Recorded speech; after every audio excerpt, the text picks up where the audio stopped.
and welcome to another edition of Gray Matter. I want to start off today's show by thanking everyone who has supported the first two episodes, both of which are available on YouTube right now. There's an interview with Dr. Jay Bhattacharya, and also one that just dropped yesterday, Pastor James Coates. I think you'll find both of those very interesting. So hopefully, if you haven't taken those in, please do so. Also, I want to mention our main sponsor, pureathletics.ca, who outfit me as the spiritual gangster. A lot of great products there, so check it out, pureathletics.ca. Today, we have another very fascinating guest and some very interesting topics to discuss. The topic today is conservatism. That is conservatism a dirty word in today's politics, in today's public discourse? And as you know, with this podcast, we tend to try to frame our discussion in the context of an aphorism, of a quotation. Today, I'm quoting from someone who, those of you who follow the show, I quote fairly often because I admired him very much, Dr. Roger Scruton. He's a British philosopher. And he wrote this in one of his books: "The conservative response to modernity is to embrace it, but to embrace it critically, in full consciousness that human achievements are rare and precarious, that we have no God-given right to destroy our inheritance, but must always patiently submit to the voice of order and set an example of orderly living." And he also translated that into a term that I think he coined called oikophilia, which is a Greek phrase. Oiko means home, and philia means love, so love of home. And to my mind, that's one way of understanding conservatism. But it's not clear what the definition of conservatism is nowadays. In fact, our guest, Mr. Bradley Sinclair, who's seated to my right, he would disagree with that. And we're going to have an interesting discussion about because I know that he certainly regards himself as a conservative, but it's clear in our discussions that he and I have different concepts of what that means. Not necessarily in conflict, but not totally in concert. The other thing we want to talk about is the opposite of oikophilia, and this is something that we've discussed in a couple of earlier shows, and this is something that Dr. Roger Scruton called oikophobia, which is really a fear or a hatred of our home, which he described as xenophobia, as the fear of the alien.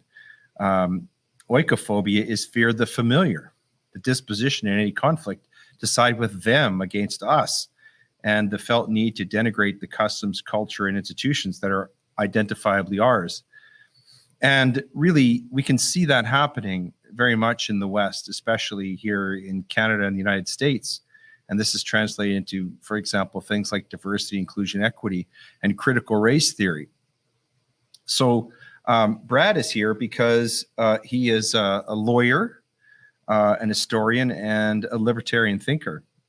He has a vast polymathic knowledge of many topics, not the least of which is what it means to be a conservative in a time where that term attracts labels such as alt-right, racist, misogynist, xenophobic, and white supremacist.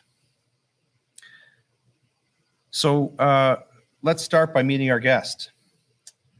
Brad, welcome to the show. Oh, thank you for having me. Now, so that the cat is out of the bag, Brad and I have known each other for a very long time. We met in law school in a decade that we used to call the 80s. And Brad and I were in first year law when the Berlin Wall came down, which is a very seminal moment for people of our generation. And is a date in history and an event in history that's becoming seemingly more and more a touchstone for future events. So, Brad, I wonder if you wouldn't mind. I know you have a very interesting personal biography. I wonder if you wouldn't mind just sharing with the people consuming the podcast, some of your personal history, beginning with your family background and your education and your family background and your legal career. Well, thank you. I would start out that I'm a native Calgarian, born and raised. Went to high school there. Went to University of Calgary for my undergraduate, where I did political science and history.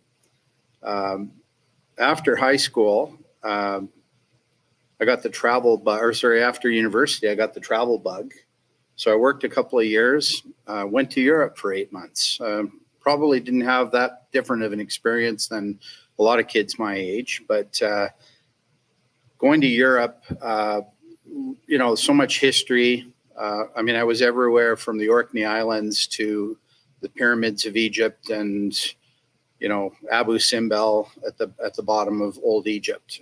I'd seen a lot and taken a lot in. And, at age 23, you start thinking, where am I going to go with my life? So I came back and I did a master's degree. I did it in history. And I did European history.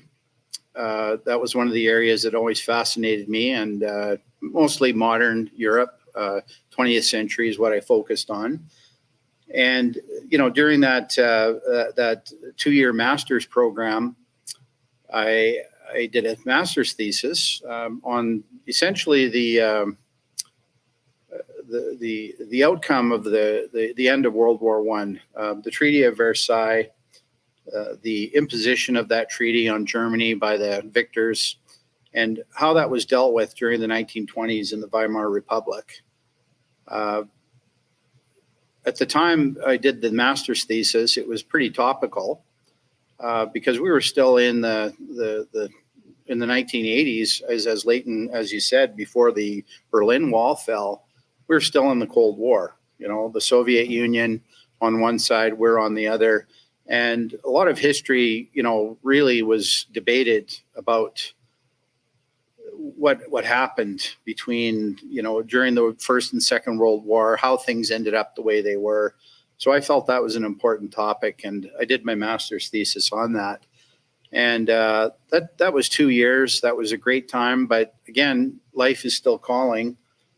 What are you going to do with your life? Well, I could have been an academic. We could talk about that later. But there were certain things happening in the academic world and even in the late 1980s that made me want to not go into that field. And so law school called, was accepted to U of A, where we met, and finished law school. And as I often joke with people, after law school, then my life ended. It's you go to work and you start your career and things move on. But my life didn't end because I have a beautiful wife. I have 2 beautiful children. My children are now in university, and things are pretty good. But that kind of takes you up. That's in a nutshell for sure.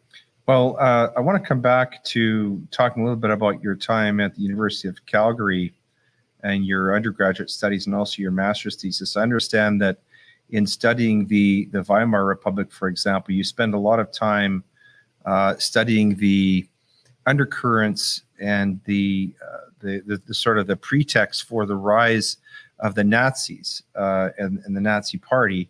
And I know that you've also done some postgraduate writing on this topic in terms of private international law. And I also know that you're a very active and empowering presence on Facebook. And you're no shrinking violet in terms of criticizing some of the things that are going on in Canadian and American politics, and that often your comments are aimed squarely at the left. So I guess a good starting point would be this: looking at Canada right now. I know from some of the things that you posted, you are concerned about, as I am, about preservation of certain cultural norms, political traditions, historical civil liberties, against the onslaught of some forces that seem to be bent upon destruction of everything that generations of our ancestors fought bravely to preserve. So I'd like to draw an analogy, and I'd like to maybe cast your mind back to what was going on during the Weimar Republic and see if you can perhaps draw some parallels between what was going on in Germany at that time and perhaps what's happening in Canada today. Well, I could even take that a step further back. In my view, the period, coincidentally, the periods of the years 1789 to 1989, 200 years, the French Revolution to the fall of the Berlin Wall. And most people who even have a basic understanding of history understand that the French Revolution, brought in, it swept in a new world. In those few decades since 1789, you had the modern world, you had the fall of the French monarchy, you had the ideals of the Enlightenment, the French Revolution ideals of, fraternity, equality, liberty, freedom. You had the American Revolution. It's the dawn of the era of liberal democracy. It wasn't pretty, but it was the dawn of the era. And the 19th century, again, when I did my studies, was primarily from the French Revolution into the 20th century. And a person cannot put any of these things in isolation. A lot of it, one led to the other and led to the culmination of where things were today, including the fall of the Berlin Wall. But if you want to isolate that to the Weimar Republic, essentially you've got a country like Germany that was really a series of vassal states to the French Empire under Napoleon. They were completely subjugated in the French Empire. After Napoleon fell, after the Congress of Vienna in 1815, there was some stability in Europe for, some will say, 100 years until the First World War broke out. But at the time, Germany was not a nation. Germany was a collection of smaller states, the most dominant state being Northern Germany and Prussia, and to a lesser state, Bavaria in the south. Then you had the German states of Austria and Hungary. But Germany was not a powerful empire. But German nationalism was something that had started in the 19th century, because I think a lot of Germans had a very romantic idea about what their nation should look like. And when you combine that with the French Revolution, those ideals, Germany was a country that I think kind of got off to a late start as a unified nation. And it was a little aggressive, shall we say, in pursuing that nationhood. They were late to the game in the colonial world. But Germany was a powerful country. They defeated France in a war in 1870. But again, they had conflicts. There was an age of imperialism. They had conflicts with England. It's so broad, we couldn't even possibly discuss it all here today. But we all know what happened. World War I eventually broke out. Germany was defeated. And, World War I was a very terrible war. Millions of people killed in the front lines.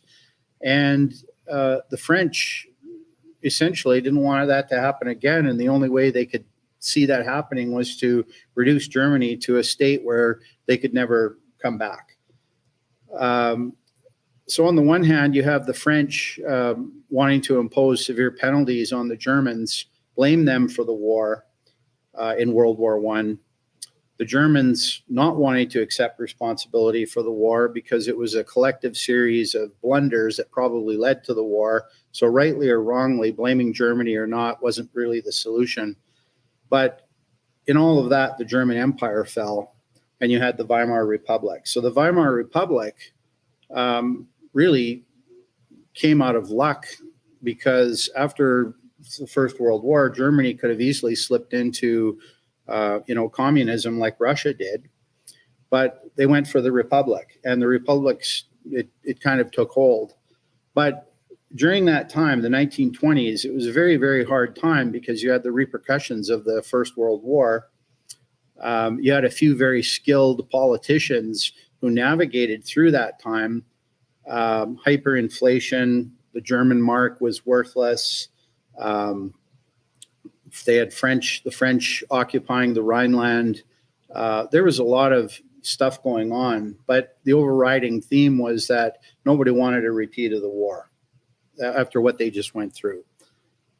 So you had a series of skilled statesmen in Germany who, they weren't extreme left, they weren't extreme right as we label them, they weren't Nazis, they weren't communists, but they somehow managed to basically negotiate their way out of heavy reparations. They negotiated their way out of the more stringent issues of the Versailles Treaty, and they got Germany into the League of Nations, so that by 1929, Germany had pretty much gotten rid of any of the things that were harmful at the end of World War I.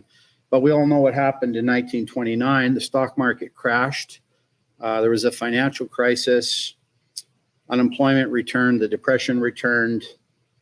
And when you have those things, of course, radicalization occurred. And then Germany, unfortunately, went back, and the extremists, the communists and the Nazis increased their power. And we all know where that ended up with National Socialism. Then we have World War II. After World War II, you have the Cold War. The Cold War lasts for 40 odd years. And in 1989, the Berlin Wall comes down, and we're celebrating the end of history. So how does that relate to today? I guess in my view, history didn't end in 1989. History never ends. History, it just changes. And what we have today, I think I see a lot of elements of extremism. I see a lot of things that we would have considered politically neutral in politics when you and I were growing up.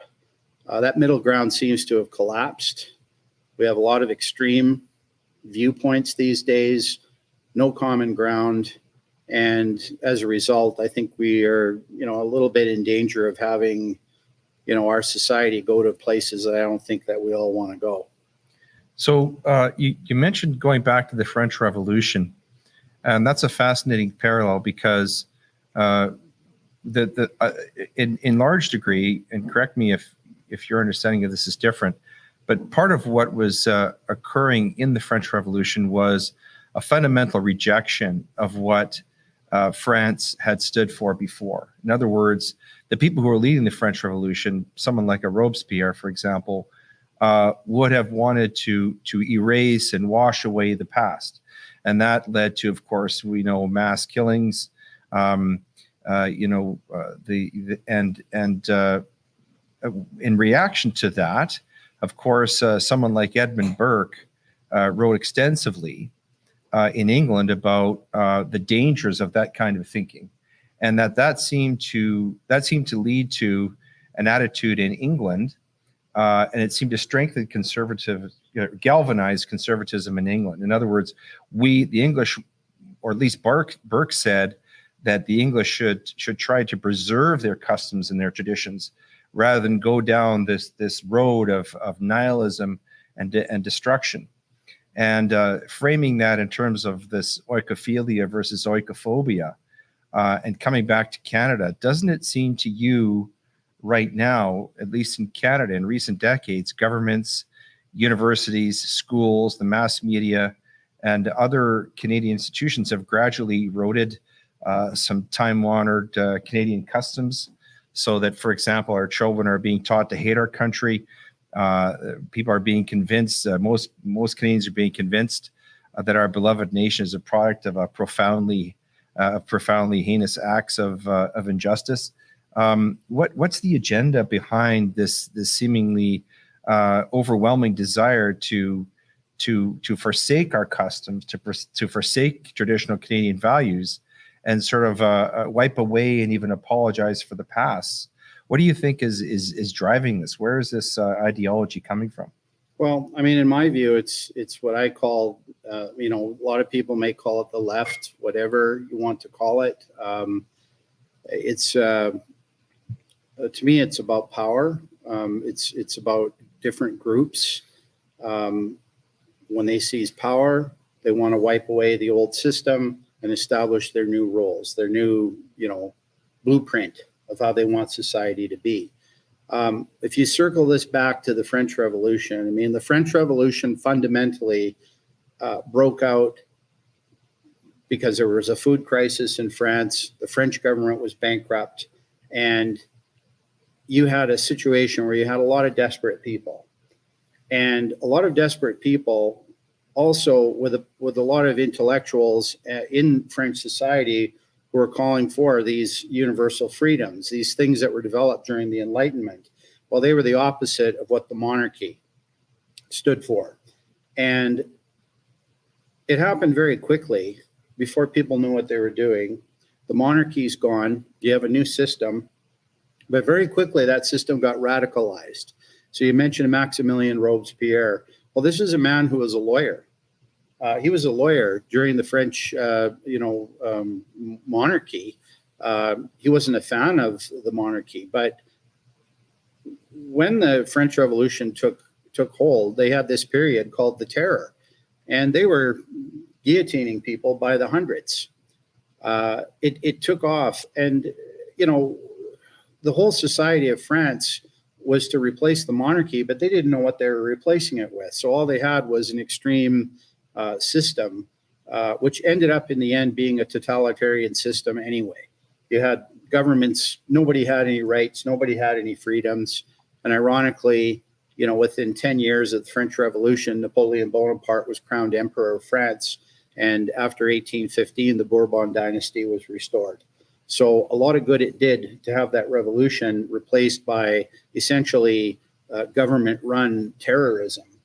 And obviously, we're not at that stage today, but any revolution has with it radical elements. You carry that forward. The French Revolution is the most popular version of that, but even in Germany, when the National Socialists took over, when the Bolsheviks took over Russia, what you had ideologies that were fundamentally opposed to the status quo, and they would do anything and everything to destroy that so they could reshape society in their own image. And I think what happened is today we just kind of took it for granted that our society had won. We had defeated the forces of fascism. We defeated the forces of communism. And after 1989, everything was pretty good. But unfortunately, those forces are still there. They just changed their methods. And today, a lot of people won't even deny it. It's called the culture war. And that culture war is exactly what you're talking about the denial of, Canadian traditions or American traditions or Western traditions in favor of these more, what I consider radical views of society and how we should look. So let's come back to, let's take, for example, Nazi Germany. I know many people, I think, mistakenly understand the Nazis as being a far-right group. But in fact, historians like you would disagree with that and say that actually they were leftist in their agenda, at least in their politics, if not in their economic policy. And so when you look at, for example, Nazism, at the core of that was obviously a certain type of eugenic racism. Okay, but let's look at that. So the eugenic racism of Nazi Germany, as I understand it, was basically a theory that the Jewish race was inferior and that there was a certain race of people, the Aryan race, that was superior. So let's look at critical race theory.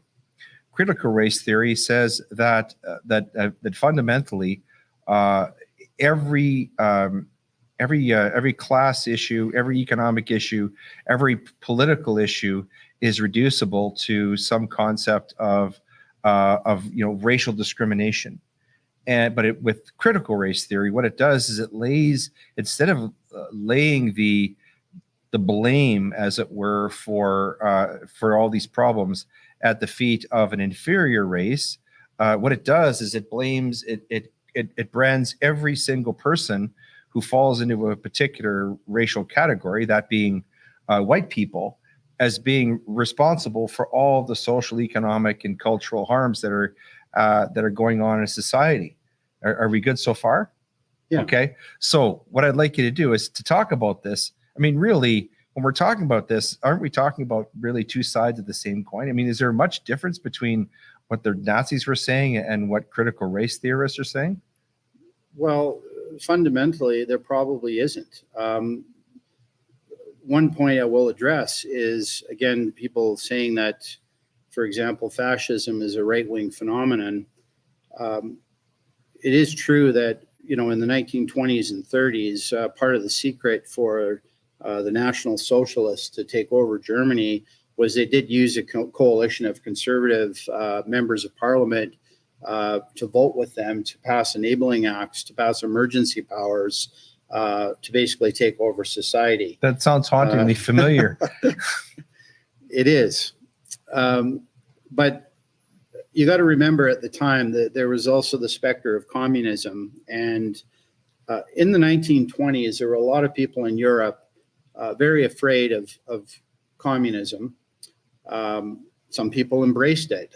Germany, you know, the second or third largest party in the German parliament was the Communist Party. They had social democrats, they had liberals, but the communists were pretty big, and the Nazis were also pretty big at the time they took over. A lot of people don't realize that when the Nazis did take over, a lot of the communists, that when they were banned, they simply joined the Nazi Party. So yes, they ostensibly were a conservative movement. However, I think a lot of people who were actual conservatives realized soon after that it was far from it. So the Soviet-Russian agenda, the Soviet man is no different than the National Socialist man. They were really defining human beings in terms of their own creation of what they thought was the ideal society, but at its root, they were totalitarian. So in my view, when I look at, I guess you would call it the left, I view the left and I view totalitarianism as increasing government control over our lives. So you can't say that if somebody is a conservative who believes in small government, how could that be a bad thing in my view? Because I feel that government is probably the root of most evils that afflict our society, not the savior of the evils that afflict our society. So, yeah, you've got these two ideas being the opposite sides of the same coin. The coin is totalitarianism, and the common thread is that you have the government regulating every aspect of our society. This reminds me of a famous quotation from Ronald Reagan about the scariest words in the English language, which, according to him, were from the government and we're here to help. But going back to this concept of fascism. So let's look at Canada for a moment. Until very recently, Canada was a leading light as a liberal democracy. Under a recent survey, a recent poll, which measures the metrics of a free society, Canada finished 163rd in a ranking among nations in terms of freedom, neck and neck with countries like Mali, Lebanon, and Ukraine, which, as you know, as we know, is currently under siege against Russian military aggression. They're in a state of martial law. So we're not doing very, very well there. And politically, let's take a look at Canada. Canada used to be a parliamentary democracy, and there remains the veneer of that. But when we look deeper, here's what we appear to have. We have in our country institutions such as the media, clearly controlled by the left. Our institutions of learning, such as universities and schools, controlled by the left. We have, of course, the social media, which is being dictated to and controlled by government. And then at the governmental level, we now have in Canada, despite what Mr. Singh says, we appear to have a coalition of the left, where the Liberal Party now is indistinguishable from the New Democratic Party, which used to be the leftist conscience for the country. And more than that, on top of that, we have the really infiltration of big corporate in Canada that seems to be very, very closely connected and in some ways controlled by big government. This is very, very clearly expressed, for example, in terms of the vaccine mandates, where big corporations have gone, as it were, very woke. Now, when you have this collaboration of big government, big corporate, big media, and big social media, isn't that sort of a short form description of what fascism is all about? Partly, yes. You basically have a government that is controlling the message. This whole issue about how the federal government subsidizes, I think, approximately $600 million a year to the media. There's a quid pro quo there.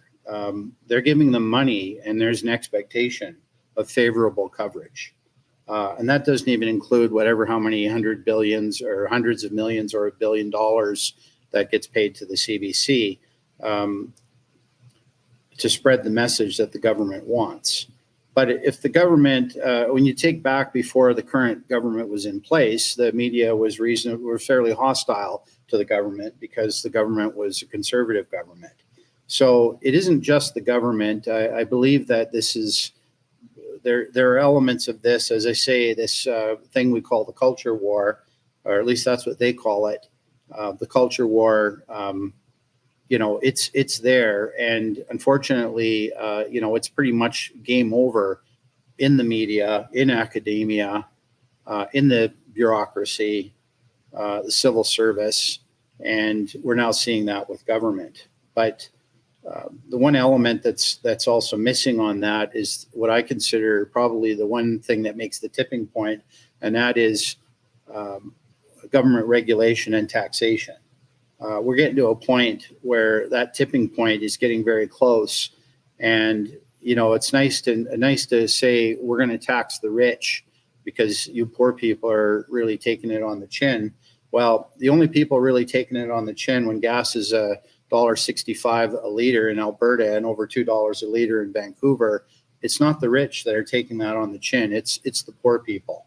And when you have carbon taxes, you have higher electricity prices, higher power prices. That's going to relate to higher costs of everything. You have higher inflation. People's wages aren't keeping up. You're going to start creating an economic crisis. And again, that economic crisis is going to create some problems, in my view.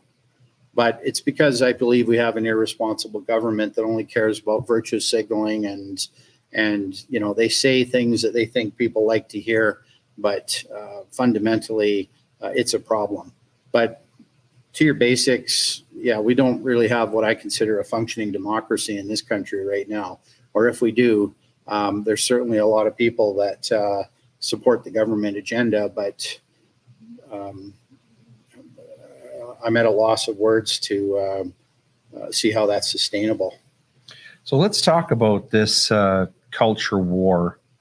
One aspect of it, and I think we can agree that traditional Canadian values and institutions are under attack, and the left is trying to take them over, perhaps has succeeded already on one more bleak view of the matter. But let's talk about who's doing this. And I'd like you to elaborate upon a concept of what's called demoralization and how that has been weaponized in the West. I know that this is a term that has historical context that you've sort of alluded to. But could you sort of explain what demoralization is, where it comes from, how it's sort of seeped into Canadian and Western thought and institutions, and why it's so dangerous? Well, anybody can go onto YouTube and they can find videos. I can't remember the gentleman's name, but he was a former KGB agent. The Soviet Union never had the resources to be able to take over the West. A lot of it was propaganda that the Soviet military machine was as powerful as it was, they probably couldn't have mounted anything more fierce than what they're mounting today, or what they did in Afghanistan. They certainly were not a superior military force. But what the Soviet Union excelled in was propaganda. And like all totalitarian countries, propaganda is a very, very valuable tool. Demoralization was a KGB program, for lack of a better word, where they would drop people and essentially this has been admitted that they would try to infiltrate institutions in the United States and in the West to what they would say demoralize the country by instilling values in academia and going after education, going after the media, to basically create doubt in this, that our societies are worth preserving or worth what we say they're worth. Because you're not going to defeat our country through military force. So the way to do that is you destroy the country from within. I mean, that's an age-old concept as well. You know, ancient empires crumble because they get decadent. Well, that's exactly how the KGB viewed North America. They said, look, we've got to go after these people and we've got to hit them where they're soft. And that is, you know, we've got people who are hooked on consumer goods. They're not going to church. They're not voting. There are a lot of the civic responsibilities that people used to have were eroding. And they would bring that into elements of the universities, and they would, and that was something they started in the 1960s. So this was going on well before 1989.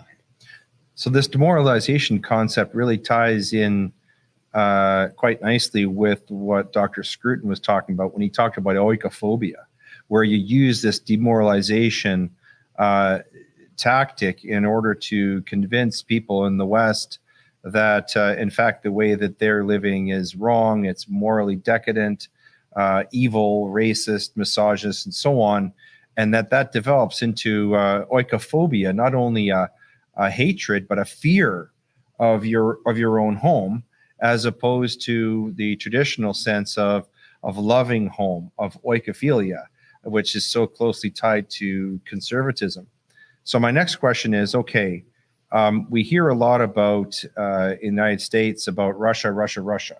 Russia seems to be responsible for almost everything that's going wrong in the United States. And usually it's the Democrats saying that, but sometimes it's the Republicans.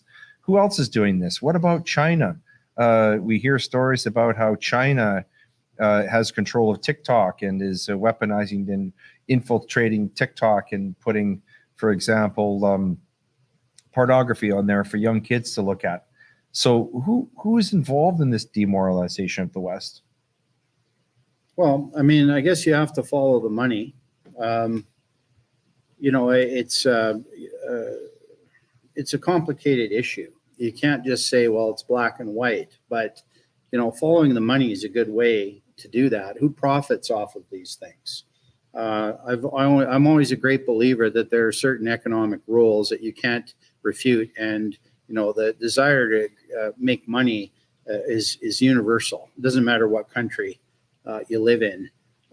So, you know, there are a lot of people who have vested interests in destroying the West, because it's going to help them. It's going to benefit them, really.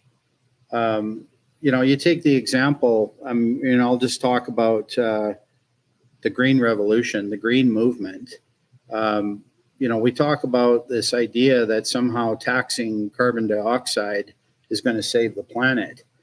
Well, you know, capitalism is evil. A lot of these buzzwords. Well, you know, it's a simple proven economic fact that capitalism has raised billions of people out of poverty. Even in the last 20 years, I think the most recent statistics that I've read are about 1 billion people that were in food emergencies no longer suffer. And that's because of technology, It's because of things like fertilizers, irrigation, but it's technology and it's capitalism that has raised people out.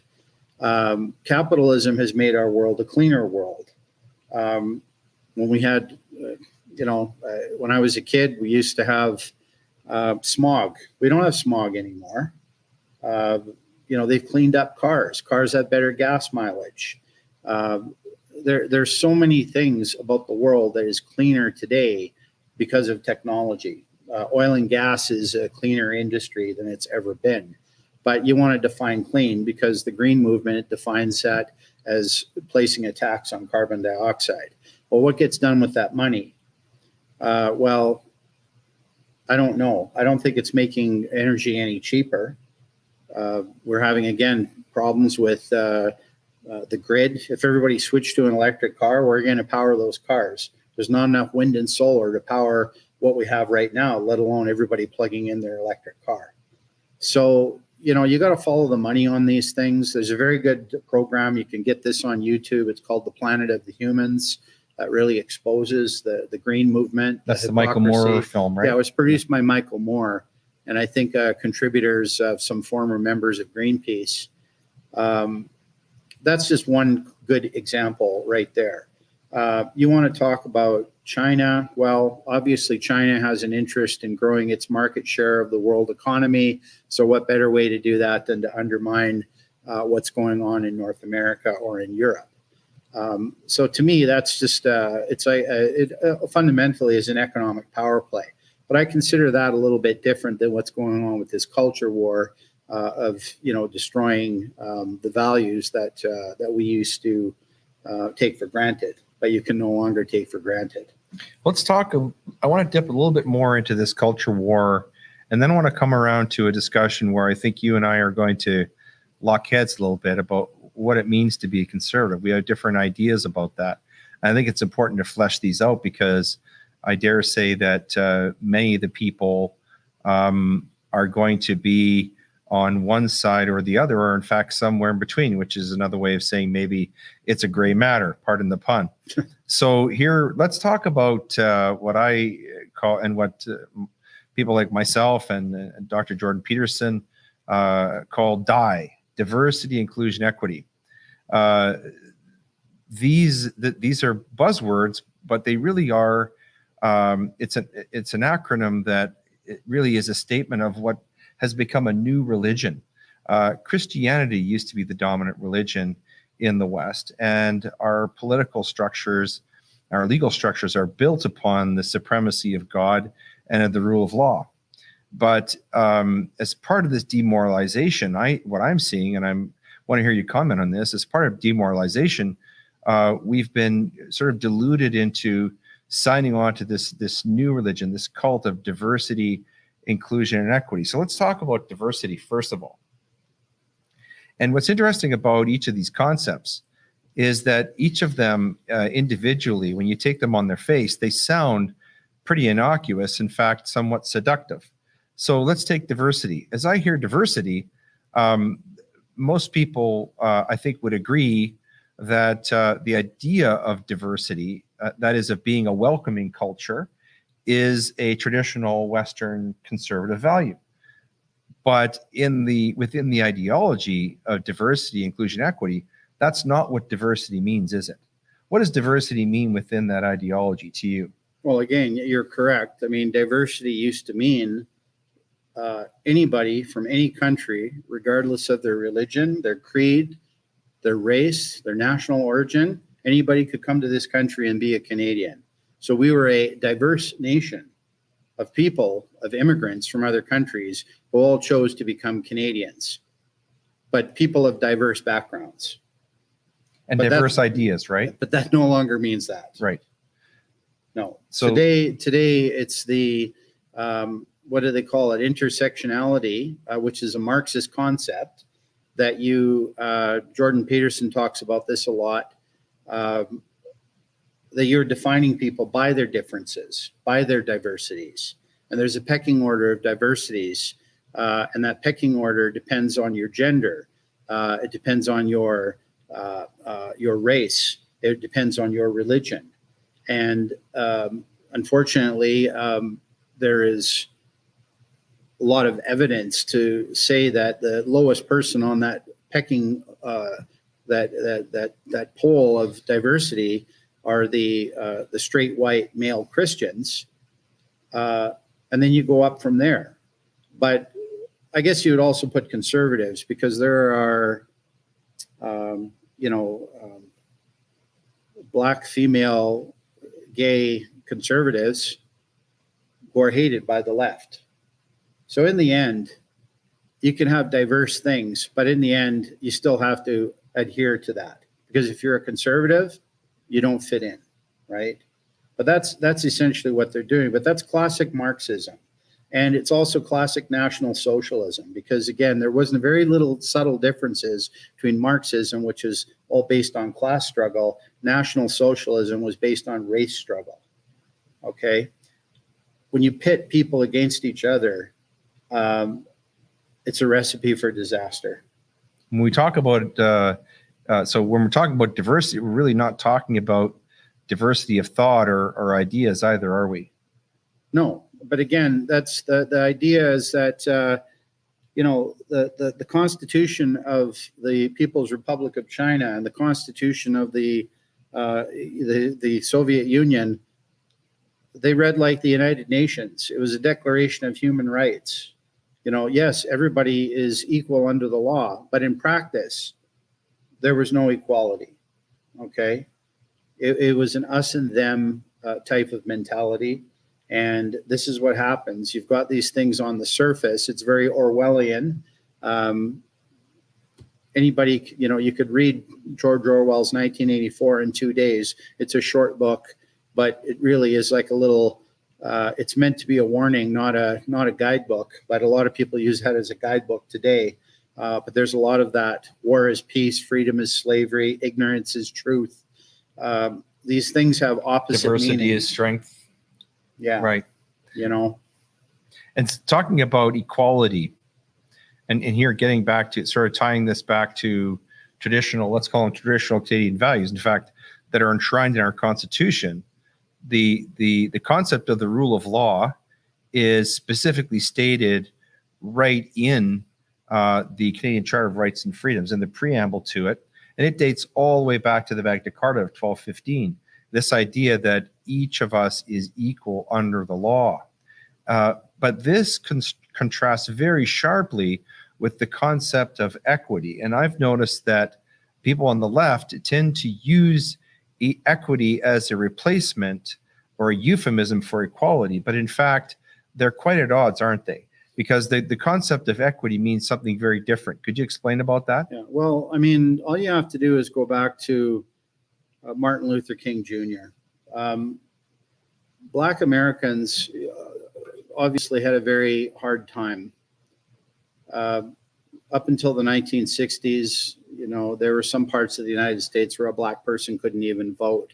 So Martin Luther King Jr., Rosa Parks, these people in the 1950s and 60s, these brave Americans stood up and were supported by millions of people.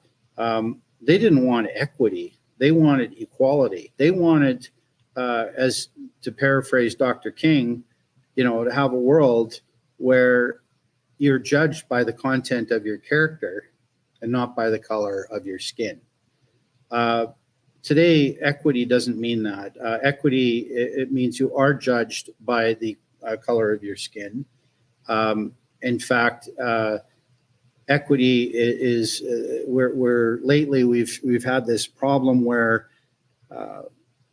it's being perpetuated, this idea, in my view, a myth, that we have a systemically racist society and that we must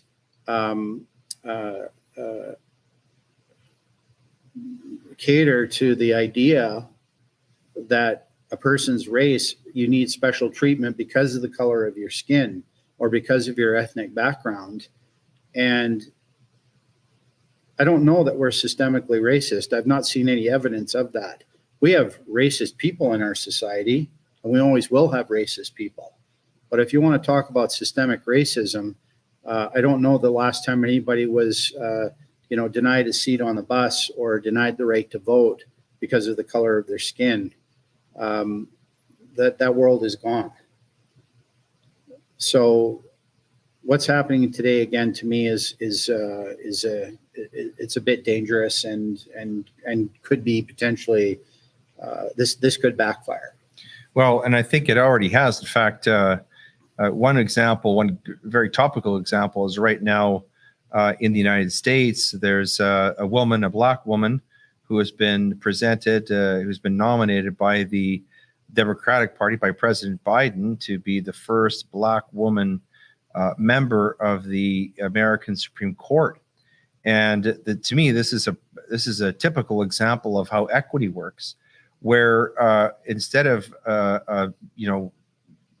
having an open competition where we pick the very best person for the job based upon the content of their character and their achievements, President Biden came out and said that he would nominate a Black woman to be the first of that race and of that gender combined on the Supreme Court. And so this concept of equity is, regardless of where we start, we're going to end up in the same place, regardless of how hard you've worked. Now, of course, this lady who's been nominated, she is of some achievement. She certainly is suitable based upon everything I've heard, based upon her resume. But in a real sense, the application of diversity, inclusion, equity in this context, it almost cheapens her achievement, doesn't it? In other words, if let's put it this way, if President Biden had said nothing and said, I'm gonna pick an outstanding candidate for the Supreme Court, and then put in her name, precisely. That to me, if she is selected, it's almost going to be in spite of her achievements, in spite of her intelligence, in spite of her abilities. And to me, this seems to be the damage that this ideology does when it's applied in this context. And it really it tears away at the fabric of our traditional values, doesn't it? Well, it does. Again, I don't know anything about this lady's actual qualifications, but if she's qualified, she's qualified. They're welcome to do it. But if they're saying, well, we're going to pick this kind of person first, and they're doing it because they're trying to fill that slot, to me, that's the wrong way to go. They're trying to find the best person. And if that best person happens to be a lady who is Black, well, that's great. I know somebody who got in a lot of trouble for talking in this way. Well, I mean, you look at Clarence Thomas, who is also a Supreme Court judge. He's Black, but he's a conservative. And the Democrats fought very hard to stop him from being nominated because of his conservative values. That had nothing to do with the color of his skin. Right. So again, a lot of these appointments now, it's ideological. It has nothing to do with that.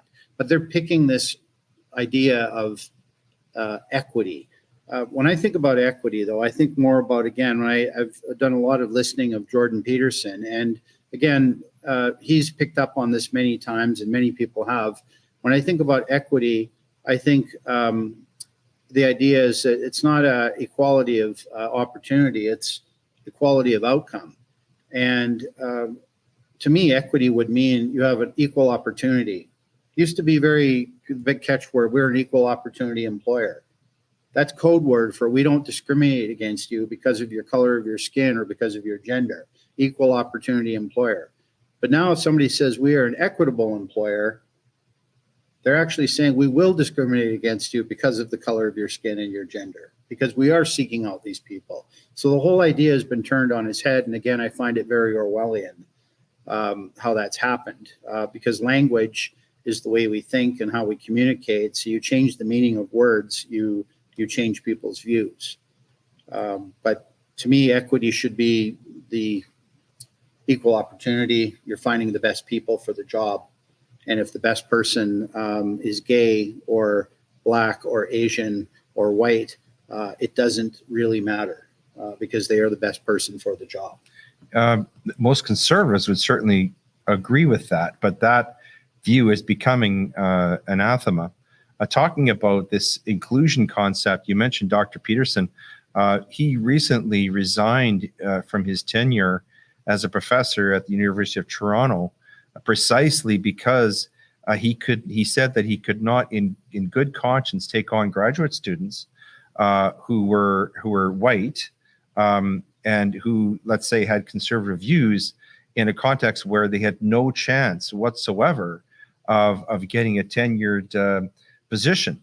And this inclusion concept also has been commented upon by, well, recently we had a professor who's a fellow of the Hoover Institute at Stanford, and there's another senior fellow of the Hoover Institute who I know is someone who you follow closely and greatly admire, and that's Dr. Thomas Sowell. And he is a man who has written extensively about this, particularly about the economics of Black people and race in this context. And he's a very fascinating man, by the way, who's written more books after the age of 80 than most people have read. But anyway, in one of his books, he talks about having the experience of teaching at an Ivy League school and having a situation where some very, very bright Black students had been picked on the basis of their race to attend an Ivy League school. And then what happens is they go there and they're placed in a classroom with these very high-end academic kids, the absolute cream of the crop of young college students, and they fail. And it really, he comments upon how tragic this is, because if they had gone to another school like a Penn State or Ohio State or someplace where the academic standard was high but not as high as in Ivy League, these kids would be dean's listers. Instead, these kids who are the top Black college kids in America, in large degree, they go to school and they're demoralized because they're really set up to fail. And this seems to be another byproduct of inclusion, isn't it? It may be. It's interesting because Dr. Sowell himself is an African American, and he's again hated by the left. Again, nothing to do with his skin color, obviously. It's his views. But Dr. Sowell is an economist who comments on society. And again, his views are that economics doesn't lie. So you talk about that with the university admissions. Dr. Sowell once did a study where he talked about poverty rates in the United States and with Black families. And in the 1950s, poverty rates, even though the issues back in the day were voting rights and civil rights, Black families were more cohesive. They have proven economically that it doesn't matter if it's a white family, Asian families, Black families, that children who are raised in two-parent homes do better economically and socially than kids who are raised in one-parent homes. And that's nothing to say badly about the one parent who is trying to raise children. It's just a statistical fact. And in the United States, there are higher numbers of single-family homes in Black families. And as a consequence, those children don't do as well economically. It's something in the order of 75%, right? Well, I don't know I can't remember the exact statistics, but I know that the highest achieving people in the United States come from two-parent homes. And again, there's this myth that somehow there's this systemically racist society, but it's really a myth. It really boils down to whether or not you have one or two parents. And this is I'm not even making this stuff up. You just got to read Dr. Sowell's books, and it's very easy. Anybody can access that on YouTube, or I believe you can even just find it on Wikipedia, or you can buy his books and read them. Well, I think part of what Dr. Sowell says, and of course he is very much against affirmative action of all types, because he thinks that it breeds mediocrity and causes, as you say, a lot of very deep economic and social and political harm. The essence of it, though, it seems to be that all this stuff is an attack on, you know, fundamental values that we used to hold dear, you know, the day before yesterday. These concepts of well, let's talk about conservatism, because again, I've been hinting at this great disagreement that you and I are going to have about what it means to be a conservative. And so we've kind of set the table here about how conservatism is under attack, what some of these ideas are, who's doing it, and why. And so I want to get into this conversation with you. So in your mind, you first of all, you do regard yourself as a conservative, or would you put that label on yourself? No, I would absolutely. Okay. So I'm going to give you the conch here, and I'd like you to tell everyone what you think. What does that concept mean to you? When you call yourself a conservative, let's tell everybody what you would put inside that folder. What ideas, what concepts, what characteristics, what traits would you put inside there? Well, there's a very famous flag from the American Revolution. It's a yellow flag with a rattlesnake on it, and it says, "Don't tread on me." And that was from the American Revolution. It was from, it was called the Gadsden flag, and it was from Charleston, South Carolina.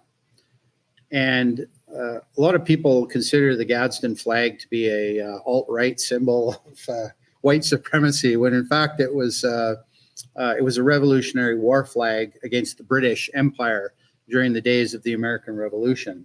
But the reason I mention this flag is, I mean, to me, it really, and we have it right on the screen. The Gadsden flag symbolizes to me conservatism. I wouldn't put a lot in my grab bag or my folder of what conservatism means. To me, what conservatism means is that people should be free to live their life without government interference. So when I say without government interference, I mean we should have less regulation and we should have lower taxes. A good conservative government is going to have very little red tape and very little, only the taxes that are needed to manage the things that we need in our society. And when I say what do we need in our society, well, we can start at the municipal level. Probably the best dollars we spend are things that we spend on municipal services: sewers, roads, firefighters, EMS, police services, those things that affect us day to day. What affects us on a provincial level? I don't know. Maybe they regulate the courts. They regulate the municipalities that pass the municipal rules. To me, there are certain things that governments can do to make our lives easier. But once you get past that tipping point of over-regulation, over-taxation, and you start making life hard on people, you've gone past that point. And so to me, to be a conservative would mean to just let people mind their own business. Again, it was... I would say it's almost a conservative belief today, but back in the day, Pierre Elliott Trudeau said the government has no business in the bedrooms of the nation. And that was back in the day when homosexuality was criminalized. And that was in reference to that when they decriminalized homosexuality. So here's Pierre Trudeau, a liberal, doing something that was very libertarian, very, I think, in a way conservative, but conservatives may have disagreed with him at the time. But to me, that was a good move because you're taking government out of the life of the individual. And I personally believe that, less government regulation creates a more prosperous society. Yes, people need to be regulated somewhat, but not to the extent that we're regulated today. Okay. So that to me is a conservative viewpoint. Okay. So that would align somewhat with, let's say, what Pierre Poilievre is saying right now. As you know, in Canada, there's a leadership race on for the leadership of the Federal Conservative Party. Pierre Poilievre is a very outspoken member of Parliament. He's very active on social media, and in his platform, he's saying a lot of the same things. And I dare say he would define himself as a conservative. And as part of his platform, he's saying that he's in favor of less government regulation, balanced budgets, focusing on the economy, reduce taxes and things of that nature. However, looking at, let's take someone like Ron DeSantis in Florida. His vision of what a conservative would be is much closer to what mine would be. And that is, being a conservative is a statement of values. So let's take this back a little bit to someone like Benjamin Disraeli, who was a novelist who entered politics, and it was a bit of a misfit. He was described by his opponents as foppish, but he became prime minister of England in the latter part of the 19th century, and was instrumental in bringing about what was generally called as the Victorian age. But his view of what a conservative was, and in fact, he's one of the founders of the, let's call it the modern Conservative Party in England, was that really conservatism is a statement of values, and that it involves love of home, it involves preservation of the beautiful.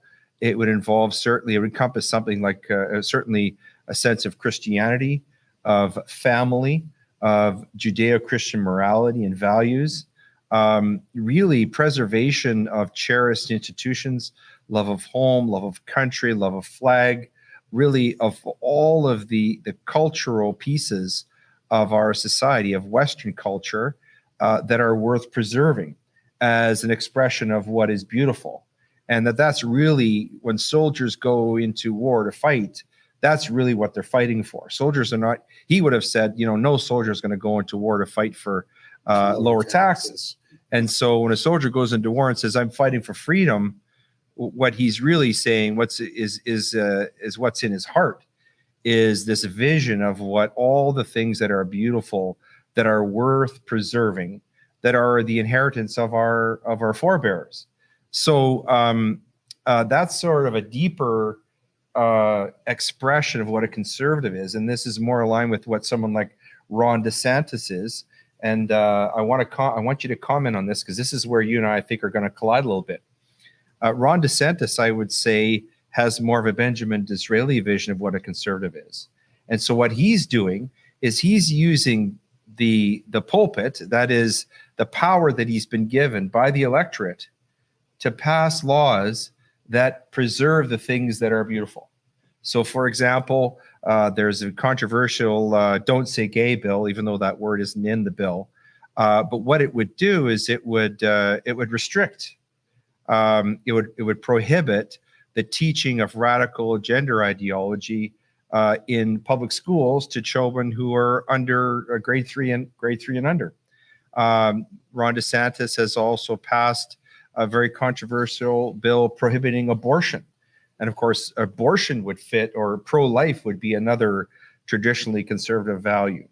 Now, that approach to governance would seem to conflict with your definition of what is a conservative. So what do you have to say about that? Do you think that, for example, Ron DeSantis is overstepping his legislative authority, his governmental authority, by, as you say, entering into the bedrooms and the schoolhouses, by using the power of government to, let's say, endorse and affirm conservative values?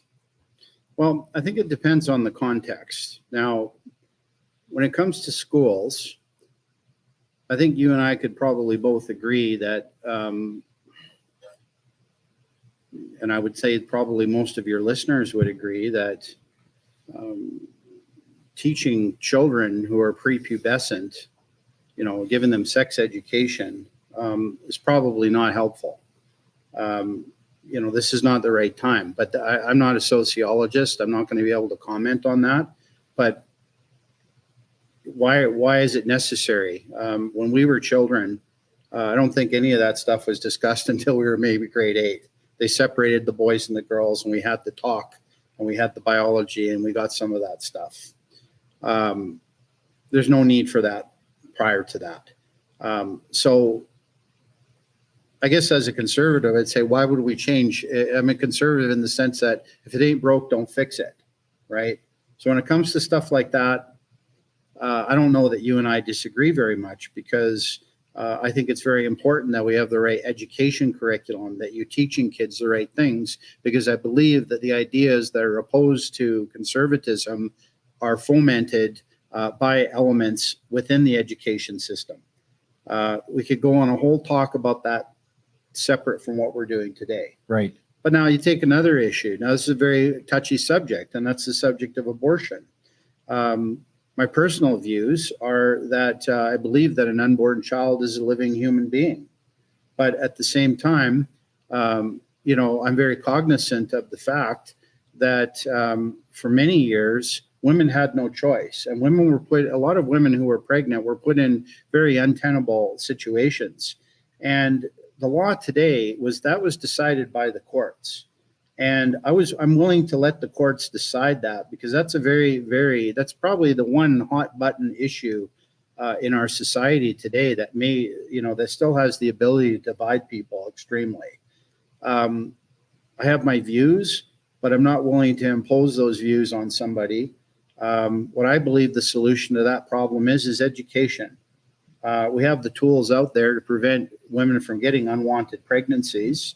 And if people don't want to get pregnant, they can educate themselves, and we've minimized those things happening. It's a fact that probably a lot of women who end up in the clinics are marginalized women. They're women that work in the sex trade. They're women who have addiction issues. They may not have access to the resources, and they may be maybe poverty. Again, I'm not an expert on it, but those women, from my knowledge, are not people that just casually show up and say, I want to get an abortion. These are very, very touchy things. So government's legislating that one way or the other, I don't agree with. But again, it's all a matter of reasonableness. From what I know about how babies are born, you've got certain points of development, but even in Canada, late-term abortion is not legal. It's still got to be caught at an early phase, if you want to call it that, for somebody to go in there, because ethically, the clinic's not going to take somebody who is 8.5 months pregnant and help them terminate their pregnancy. It's just not going to happen. Unless it's a medical termination or for genetic purposes. So for me, I understand that completely, but I can still reconcile that in my mind. Being a conservative, having those views, not agreeing with them, it's like you've often said to me, I may disagree with you, but I'll defend your right to the death, your right to say what you believe. That's Voltaire. Yeah. Here's the thing though, Brad. I think that although I understand what you're saying, and it makes sense to me as a conservative, here's the problem. And this is to some degree how we got to where we are right now. We've talked a lot about the left and how it has really infected a lot of our cherished institutions. We've been talking about education, for example. What we've seen happen in schools and universities in the West, especially in Canada and the United States, is that the left has moved in to this space, and they've occupied a space there, and they have been actively begun to teach radical gender theory, critical race theory, radical environmentalism in our schools. And it was actually the one blessing, I think, of the school closures that were part of the pandemic lockdown, is that parents got to overhear what their kids were learning in school. And we've seen parents become very, very active in criticizing and trying to change what's going on in the schools.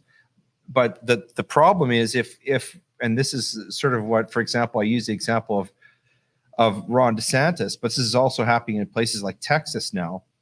Government is saying, well, look, we've got to do something. Okay, if we don't do something, the left is going to move in, and they're going to indoctrinate our youth.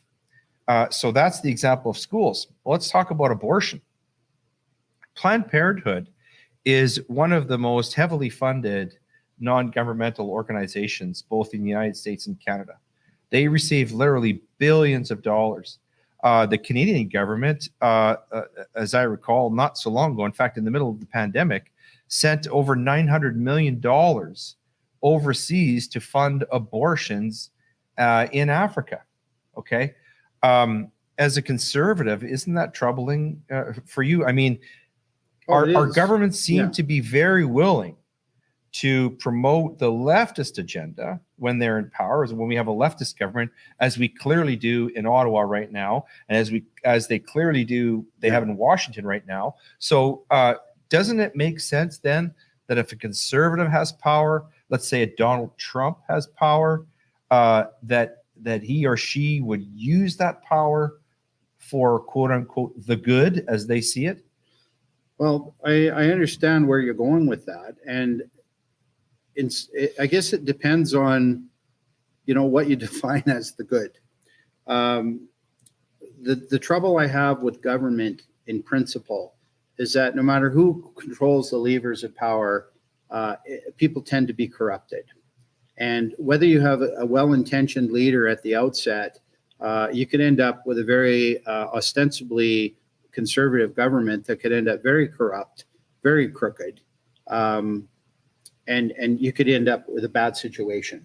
An oppressive McCarthyism type of scenario. Yeah. I mean, what are we going to do? Have a government legislate that everybody has to go back to church? Are you going to start restricting? Again, we could talk about these subjects, but are you going to start restricting immigration? Are you going to ban, hijabs and burqas? I don't think that's the role of government.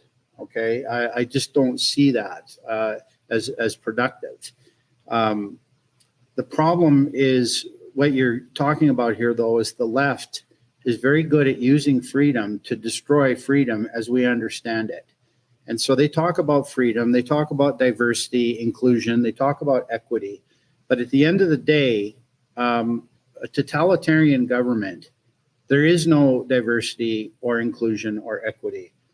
We were talking about this at lunch today. In Cambodia, when Pol Pot took over, the first people that they killed were the university and teachers, were the newspaper people, anybody that could read or write, or anybody that had a political viewpoint. They were the first people they murdered out of the 3 million they murdered in that country. In the Soviet Union, in Nazi Germany, the first people they turned against when they consolidated power were the radicals within their own elements.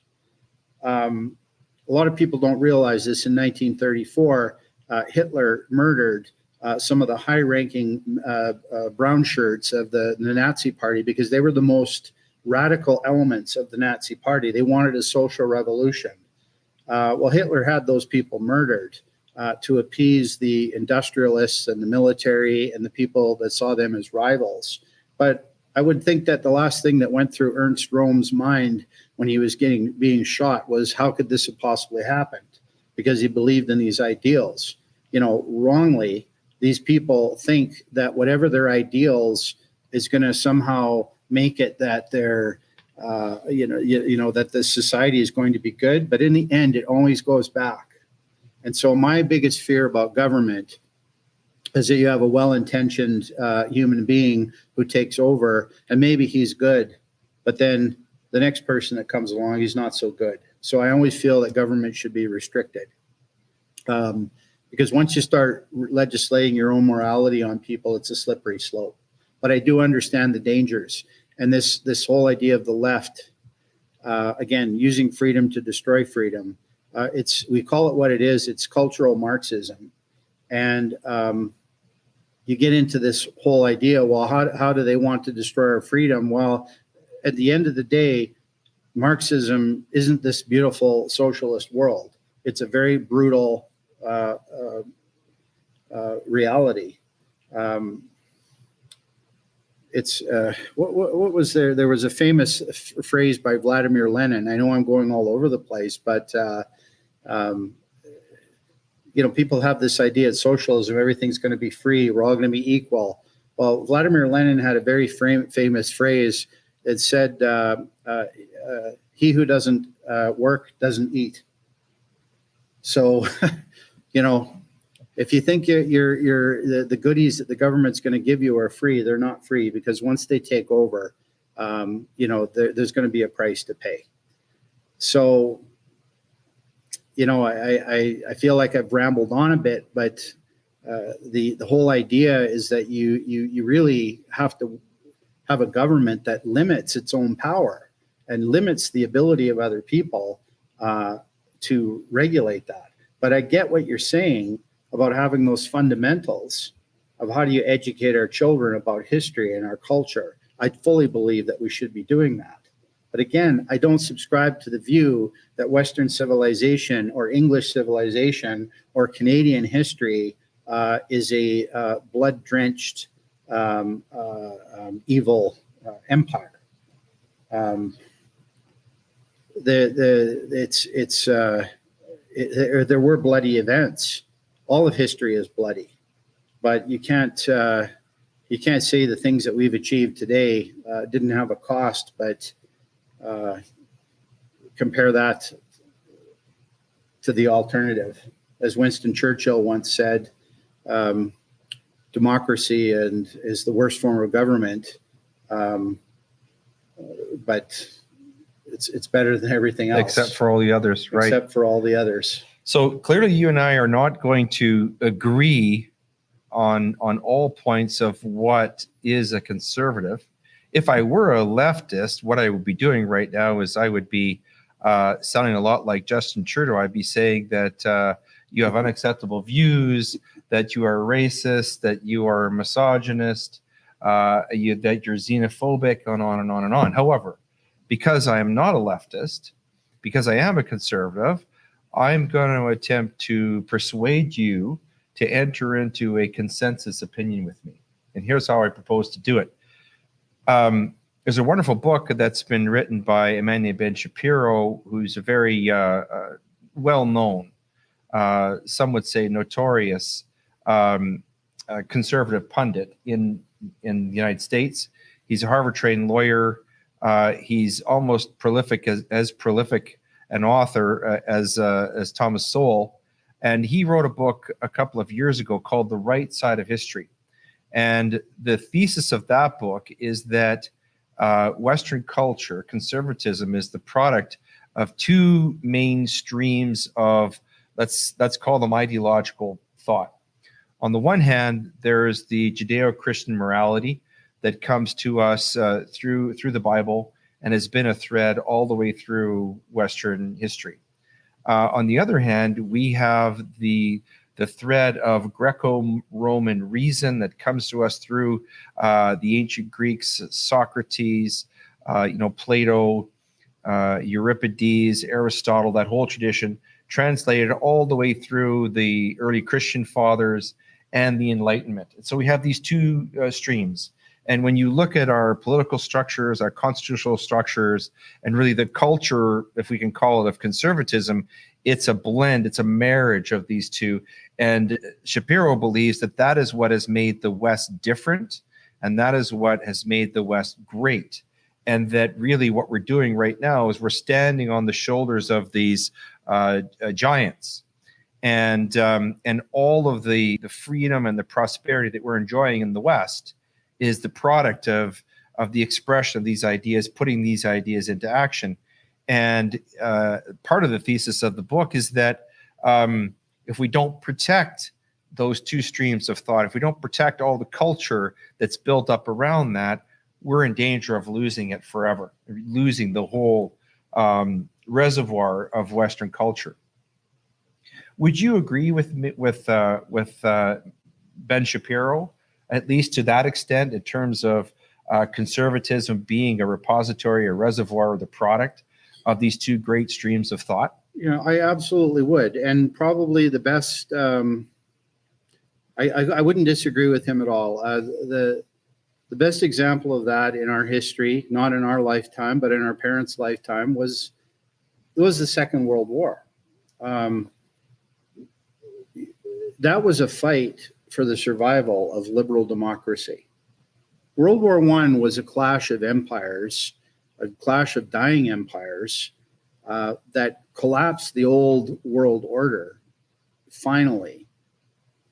But the two great evils of the 20th century, communism and fascism, that came to a head, in 1939 to 1945. And that was a war where millions of people went and they fought, because if we had lost that war, we would be living in a very different world today. We certainly wouldn't be in a studio like this. We wouldn't have the technology that we have. If you imagine, I was lucky enough to actually have traveled before the Iron Curtain fell. I was in East Berlin for a short time. I was in Yugoslavia. Communist countries were like night and day. It was like you thought you were in the Second World War. Time stood still in communist countries after the 1940s. We moved on. Now, if you go today to Eastern Europe has now moved on. So these things were worth fighting for. I absolutely believe that. But what I also believe is that we were fighting a war against totalitarianism. And what we have on our side is we have degrees of liberal democracy. My only fear is that government goes too far, you start tipping the scale, because I don't view the spectrum of right and left as conservative versus liberal. But I view it as the ultimate minority, the individual versus the state. And there's degrees to which you can have the state encroach on the individual, because if you have no state, you have anarchy. That's no good. I don't think we would be very prosperous as a human society if we all relied on everybody's goodwill. We'd be probably somewhere between, scattered human beings and warring tribes like we were thousands of years ago. So humanity comes together to create nations and civilizations. You need government to do that. But when government steps too far, then you've got that problem. So I don't disagree. At some point, you may have to fight. And we may be at that point where I think things got to get a lot worse before they're going to get better. But we're getting close to a tipping point. When I see the price of gas, I think about what people are paying for a loaf of bread in the French Revolution days. You start seeing people getting desperate. We don't know where this is going to go. Okay, that sounds pretty bleak, and it is. We've talked a lot about the problems, but now that we've reached something of a, let's say, a soft consensus on what it means to be conservative, do you have any advice for the people consuming this podcast about how we could best fight back against this sort of tide of leftism and try to restore some or preserve some of our cherished cultural traditions, customs, and a sense of beauty? How do we do that? How do we do that in our daily lives? Do you have any ideas about how people can do that within their own spheres of influence? That's a really, really tough question. I don't know the exact answer to it. How do you do it? What do you do? Well, I mean, in my daily life, I talk to other people the way I talk to you. I'm not shy about my political views. But at the same time, if you're just out there all the time with that, there are people out there that, you got to be careful, because you, through personal experience, know what that's like, to have your ideas attacked. So I think it's just a day-to-day thing. You just have to live that life. But one of the main things is that you cannot buy in to this concept anymore. And I think the last 2 years of the pandemic has proven this belief in a benign government, in a benign state, that the government has our best interests at heart. I think the last 2 years have proven that they haven't. They may say they have, but they haven't. And the evidence shows that. A lot of people have suffered. And there's been a lot of, I think in your talk with Dr. Bhattacharya, there's been a lot of mistrust now in things like public health and in doctors and the healthcare system. we're living in a society right now where our health system is strained. You know, it's expensive, it's underfunded, we don't have enough tax dollars to fund it. So there are pressures, right? But how do you fight it day to day? You just have to be able to resist the, turn off the news or read alternative news. If you like the CBC, that's great. But, go on YouTube, go on Twitter, go to alternative news sources. And at the very least, if you're a conservative, entertain different viewpoints. And even the left, I read the viewpoints of the left because I do want to understand where they're getting at. It's pretty easy to defeat their logic. I don't often get into battles with people on social media. I know I've won an argument the minute somebody calls me a racist, because when you start with ad hominem attacks on people, they don't have anything left to argue with. But I think people just have to be relentless with their views, with the truth. You just can't accept that what you're being fed out there is necessarily what's going on. I'm lucky enough that my children are in university right now. They're not subject to what's going on in schools these days, but we took a very active interest in our children, and we were always there seeing what they were doing at school. And I don't think my children, some parents today, unfortunately, I don't think they know what's going on. But again, you've got a lot of single parent homes. You've got a lot of 2-parent homes where they're both working and they don't have time. They come home, they're tired at the end of the day. They don't have time to sit down with their kids and go through their homework and read stuff or make sure that their kids are getting different perspectives than what they're getting at school. And then, of course, the kids don't know any better because that's what they're taught. So this is a very, very tough thing, and it's a fight. And, the fight's not over. But part of what we can do, obviously, is try to elect governments that are, not going to further that agenda. I don't go as far as you in saying that it should be legislated to the extent that it might be, but there has to be a campaign against this.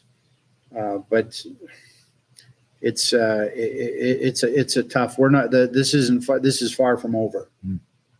Well, Brad, we've had a very broad, wide-ranging, and deep discussion about a number of different topics, including what it means to be a conservative. I don't know if we're closer to a consensus, but I feel that we are on some points. And I also think that we've elucidated some concepts for people that will both further their understanding and hopefully invite their curiosity. So this is a part of the program where we talk about places where our listeners and our viewers can go to maybe further their understanding and their inquiry of the topics that we've discussed by talking about a reading list or a website or some other source of information. I'm going to offer mine first and let you finish off the point. Mine is a book by the late Dr. Roger Scruton. It's called How to Be a Conservative. It's a wonderful book. It's, as all of Roger Scruton's books, it's very, very readable and not at all an intellectual piece. He was just a beautiful writer of prose. Dr. Scruton, that book is also available if you're interested. If you enjoy audiobooks, you can download it as an audiobook as well. Also, Dr. Roger Scruton also lectured very widely. He traveled quite a bit over the last 10 years of his life. And so if you search him on YouTube, you'll find many of his lectures. And he's a very fascinating, very engaging speaker as well. And he talks about these concepts extensively during his lectures and many of his interviews. So I encourage everyone to check that out. Brad, what do you suggest to people that they can go and access? I've read a lot of books, but one book that recently I've read it twice now is by a Canadian author, Mark Milke, Milke. He wrote a book called The Victim Cult. And it's kind of a harsh title, the victim cult, but basically it's a historical analysis, and it fits with what we've been talking about today. It's not so much about conservatism, but it's about the whole, it's like a historical view of the issues that we are dealing with quite a lot today in Canada. That you have groups of people who are claiming what we call, victim status, and they perpetuate this victim status to create a culture where you've got this. It's hard to describe it. Perceived wrongdoings against yourself or your culture. It's on the screen now. It applies to everything, and it's Mark Milke is a Canadian. This is a Canadian book. I believe he actually one of the people that helped him with this was Tom Flanagan, who you know as well at the University of Calgary. In this book, he talks about many wide subjects, but he talks about things like the problem we're having in Canada today with Indigenous and society, and the problems we're having with the calls for reparations against wrongdoing against Indigenous peoples. He's talking about the same thing that's happening in the United States, where they're they're talking about the legacy of slavery and how reparations should be paid. But then he goes into other historical cases. Rwanda, for example, was a war between these two tribes in the country, the Tutsis and the Hutus, and who they had historical grievances against each other. And one of them perpetuated this myth of victimhood, and it resulted in a genocide of the Tutsis in that country. He has a couple of chapters on Germany, German nationalism, on Hitler. It resonated with me because of my studies. He talks about Dr. Sowell, and he talks about economics. And one of the interesting points about this book is, he talks about the Palestinian problem. Again, this sort of culture of victimhood that's somehow leading to this idea that you need to be compensated, and just how harmful this is. But the interesting thing was he was talking about Japanese and Asian Americans. Japanese Americans and Canadians and Chinese Canadians and Chinese Americans were very harshly treated. There were some of the most racist policies against those people ever. And yet they never embraced that. The Japanese people, Chinese people in the United States, they're not victims. In fact, today, they're among the highest socioeconomic groups in the country. Very hard done by people who never embraced the victimhood narrative. And so he talks about that, and he talks about how we can put that in perspective and how it might be useful in the debates that we've been talking about. It's an excellent book. I'd recommend it for anybody who likes these kinds of subjects. Okay. I want to thank you, Brad, for being on the podcast today. It's been a distinct pleasure to have you here. We're very grateful for you to come and share your ideas and your mind and your vast knowledge of these topics with us. This is exactly the type of discussion that we love to have on the podcast. And we'd certainly welcome you back again sometime. Thanks very much for being here. I look forward to it. Thank you. And thank all of you for joining us today on another episode of Gray Matter.